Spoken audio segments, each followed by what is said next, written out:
And the second reading is a poem called Crossing a Creek by Martha Courtot.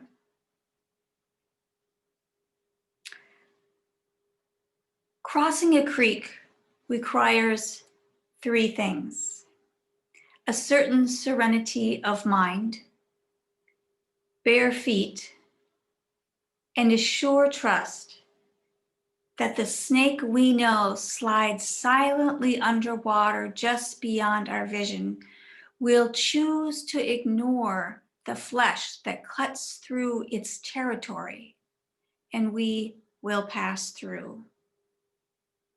Some people think crossing a creek is easy, but I say this: all crossings are hard, whether creeks, mountains, or into other lives. And we must always believe in the snakes at our feet, just out of our vision. And we must practice believing we will come through. And Chuck has a little meditation video for you.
Thanks, Chuck. That was really pretty. So my sermon begins with a little memory of a summer day in 1976 after high school graduation. I pulled out my high school yearbook for a little reminiscence. I was flipping through the photos and reading some of the inscriptions. Of course, I had read them all before, or so I thought. And because I went to a Presbyterian-affiliated boarding school in the mountains of Utah for my last 2 years of high school, the school had a chaplain. I had helped Reverend John lead services for our youth group, had done readings at church services, and was the speaker at our baccalaureate service for graduation. Reverend John had signed my yearbook, but all he wrote was Isaiah 6:8. And I hadn't bothered to look up that text attributed to the prophet Isaiah, but I did on that summer day in 1976.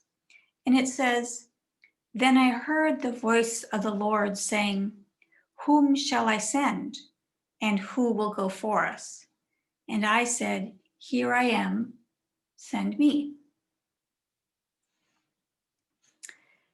Now, if I were to make a video of that moment, the light would burst through the clouds in those radiant beams, and an unseen bell would be ringing through the sky.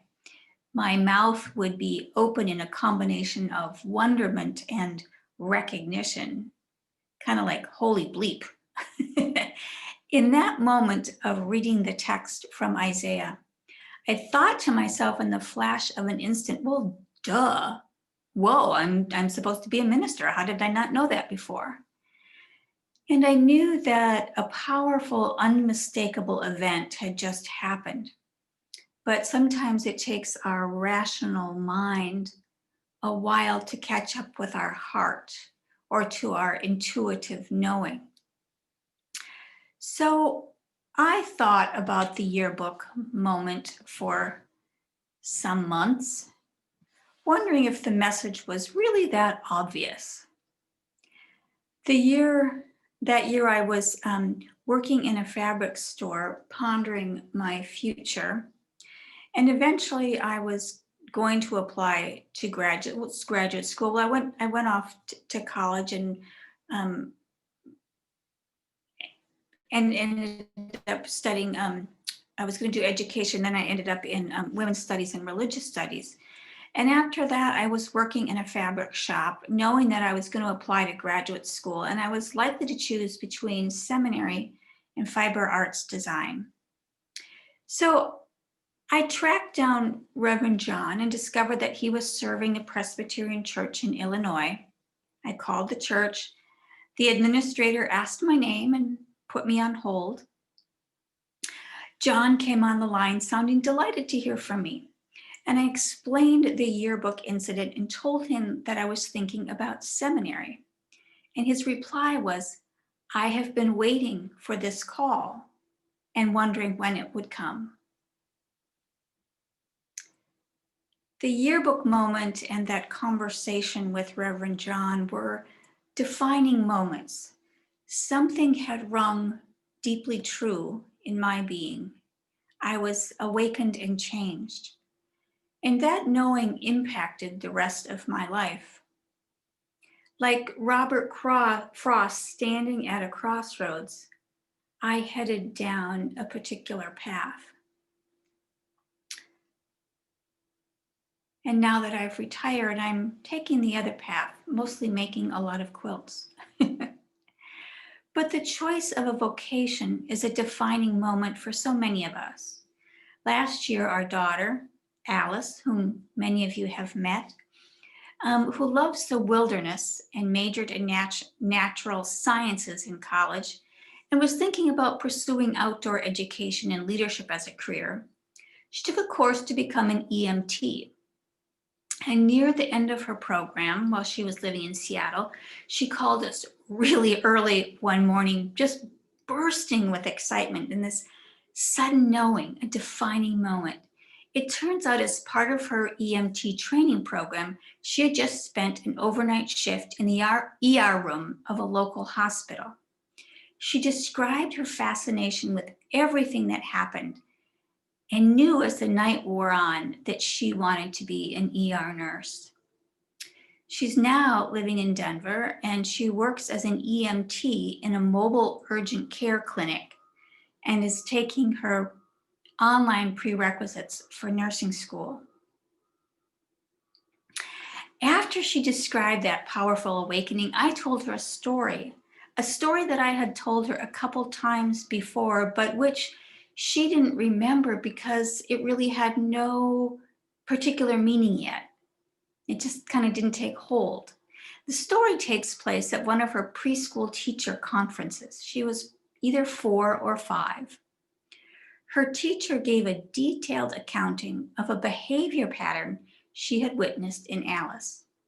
Every time a child fell or was injured on the playground, Alice was the first one there, kneeling down, kind of assessing the situation and wondering if she could help. So the seeds for her call to healing were deep within her. It's a profound moment when we recognize and channel our gifts and our passions. Another one of my defining moments had to do with finding community. In 1978, my boyfriend's, at the time, his father died, and memorial services were at a UU church in California, where his mother was friends with the minister. Within 10 minutes of being in the building and looking through the pamphlet rack, that bell rang. The road cleared. I knew I was home. And while I had decided years ago that I wanted to be a minister, I left the Presbyterian church of my childhood and I tried every denomination I could think of to find a spiritual community that would fit for me. And I finally concluded that I was a minister in spirit with no religious home. Again, but 10 minutes in the pamphlet rack, and I knew I had a home in Unitarian Universalism. After the first date with my husband, Michael, 33 years ago, I said to a friend as we rode in the car towards northern Minnesota for a camping trip, I will probably marry him. I want to go back to our reading. A certain day became a presence to me. There it was confronting me, a sky, air, light, a being. The day's blow rang out metallic, or it was I, a bell, awakened. So often a defining moment comes as part of what we have set in motion. We choose a path of study and then graduate. We partner and decide to have a child, but not always. Sometimes we are pushed into defining moments, either from some truth we know within or by events outside of our control. They don't always look like the sun coming through the clouds or the sun rising. Sometimes a defining moment sounds more like a jail cell clicking shut and being locked inside. I just read a few days ago about Obi Anthony, who at age 19 was put in prison for a crime that he didn't commit. Of course, Obi is Black. It took almost 2 decades for the next defining moment when he was finally set free. Sometimes life events drive us into places that are dangerous, and we have to survive. Sometimes we have to resist being defined by what life does to us. Crossing a creek requires 3 things: a certain serenity of mind, bare feet, and a sure trust that the snake we know slides silently underwater just beyond our vision will choose to ignore the flesh that cuts through its territory, and we will pass through. Some people think crossing a creek is easy, but I say this: all crossings are hard. And we must believe in the snakes at our feet, just out of our vision, and we must practice believing we will come through. Some years ago, I worked as an interim minister in a Midwestern state. And then I may have told you a little bit about this story some years ago, but I don't recall. I was in a small city that had a history as a sundown town. If you're not aware of the term, a sundown town is a town or city or municipality that had a law on the books that says no Black people were allowed in town, the town limits, after the sun went down. In this little town, Midwestern town, its racism was deeply held and not openly challenged. It was Trump country, after all. But at the end of my first year, I proposed that the congregation hold a Black Lives Matter march. The board approved, and we set to organizing. This part of the state had never had anything like this.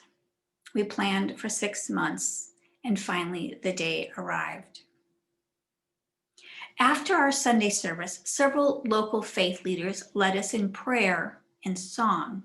We had a sign-making table for all ages, and in bright colored papers and markers and instructions to keep the messages positive.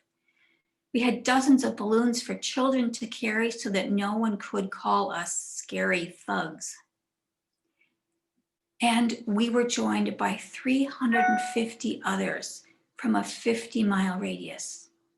We walked through town that day to the end of our route and were given water and welcome by the local United Church of Christ congregation. It was a glorious day. But in the weeks and months afterwards, they started to call me, the Black men who had been racially profiled and harassed by the local police. Now they had someone they could tell their stories to. So I listened.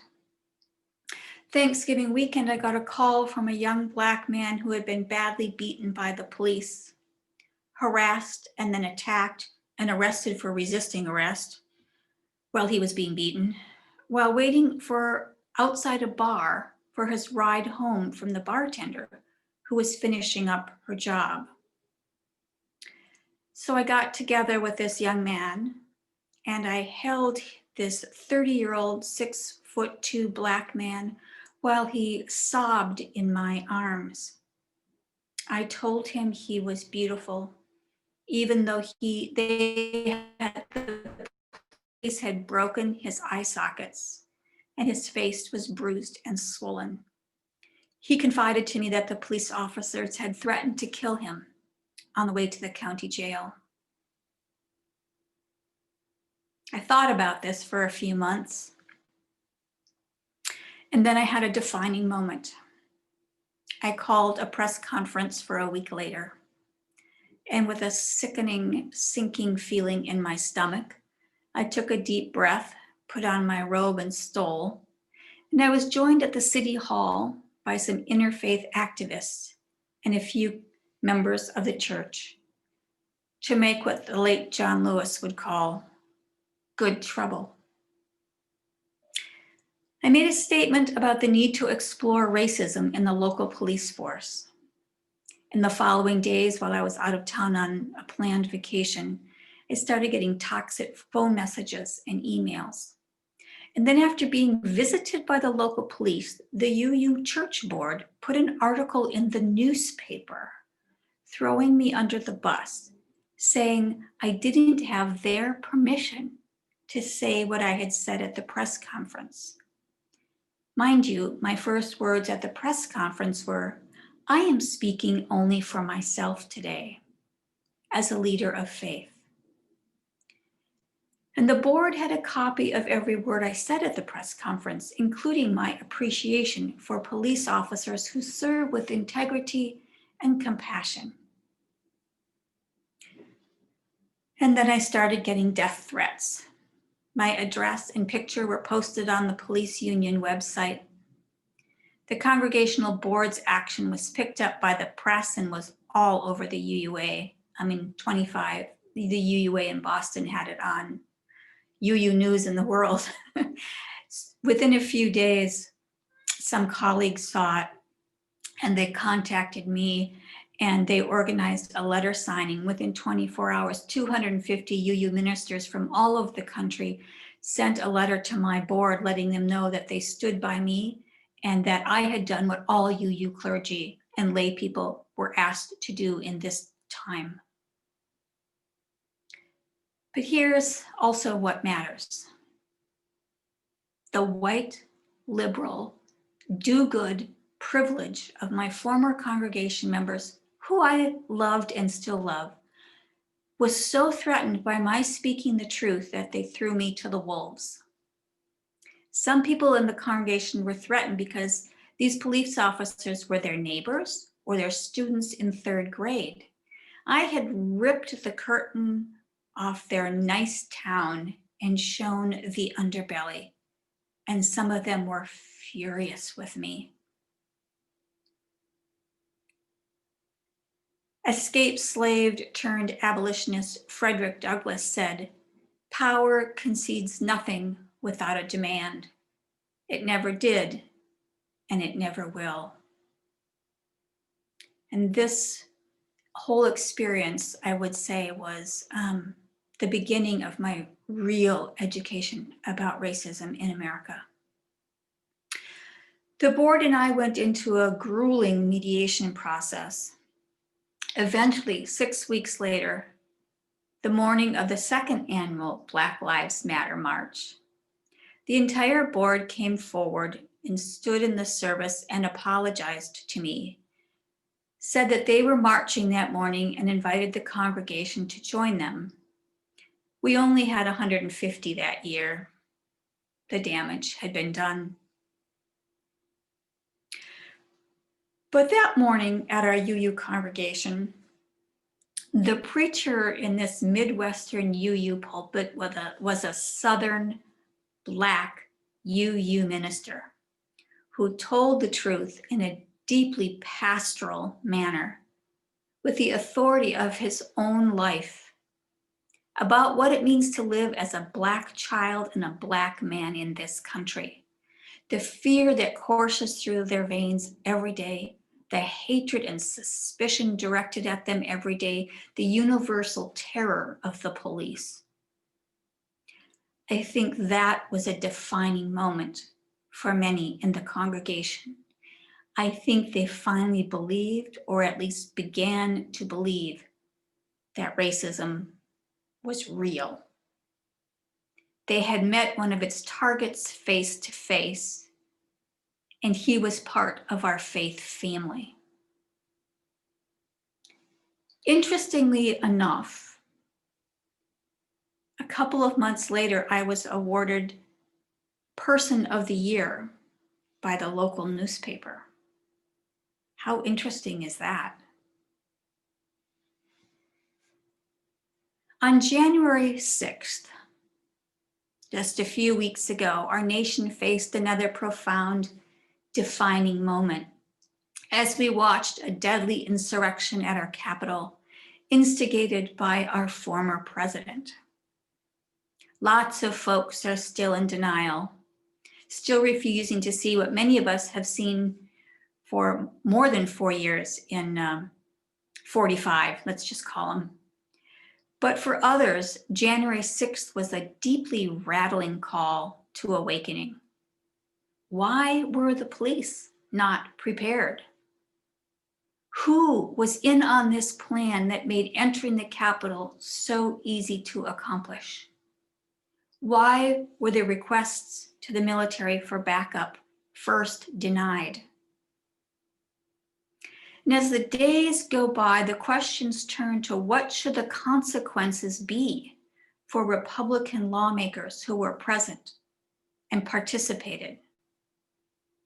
What defining moment do they need to stand in? Will our nation be able to label it for the treasonous and seditious act that it is or was? How many will be removed from office? And why are most of the white people who are getting arrested immediately being released?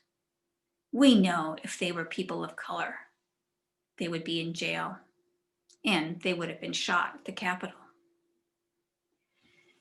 People involved in the insurrection are being identified, getting fired from their jobs, called on the carpet for their deadly toying with lies and conspiracy theories. 5 are dead, including 1 police officer who should not have lost his life, and 1 Black police officer who will be getting the Congressional Award for his incredible bravery and service to the nation that day, and who was given the honor of escorting Vice President-elect Kamala Harris to the podium that day. We don't yet fully know what the January 6th event will mean to the life of our nation, only that the effects of it will be rippling through our history forever. And how many hearts will turn away from the evil and lies that they have feasted upon and see through the fog of their hatred. Will QAnon believers snap out of it or dig in even deeper? In time, what will we teach the school children about what happened on January 6th? Robert Frost made a choice about which road to take, and then that one choice impacted the rest of his life. When we feel the tap of the blade on our shoulder, may we have the courage to be deeply present to what this defining moment is asking of us. And may we be wise, wiser than the serpent who slithers beneath our feet, that we may come through and survive. And Chuck has another wonderful piece of music for us called "A Change Is Gonna Come."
That's a crazy boy.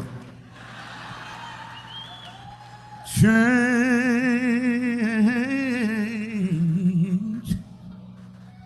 change, change, change,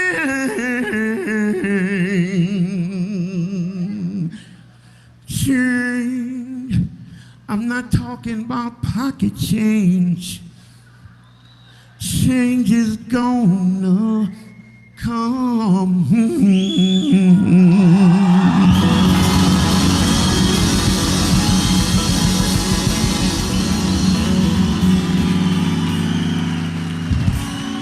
Ladies and gentlemen, Mr. Glassmaker and everybody else, fire!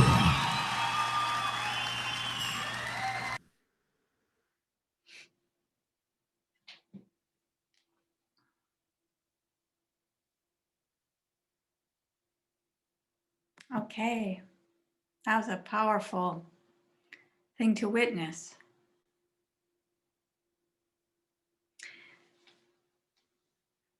Change is coming, too slowly. But some of us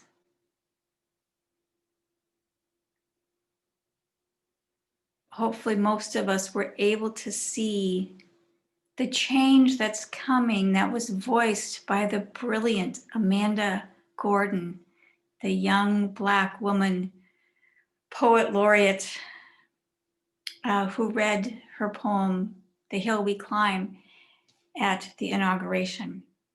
And I'm going to read just a little piece of that for our benediction. When day comes, we ask ourselves, where can we find light in this never-ending shade?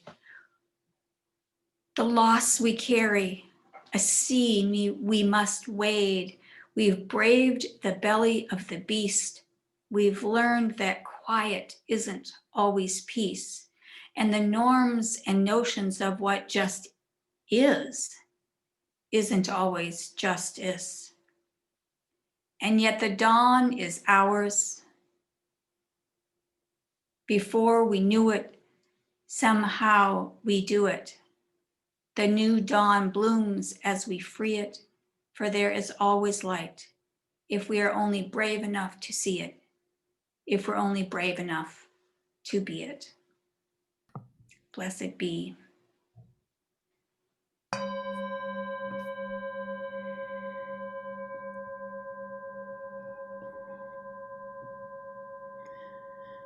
Thank you so much, Laurie. That was wonderful. You're welcome. And as always, you're all welcome to stay for the coffee hour, and we can have discussion and fellowship.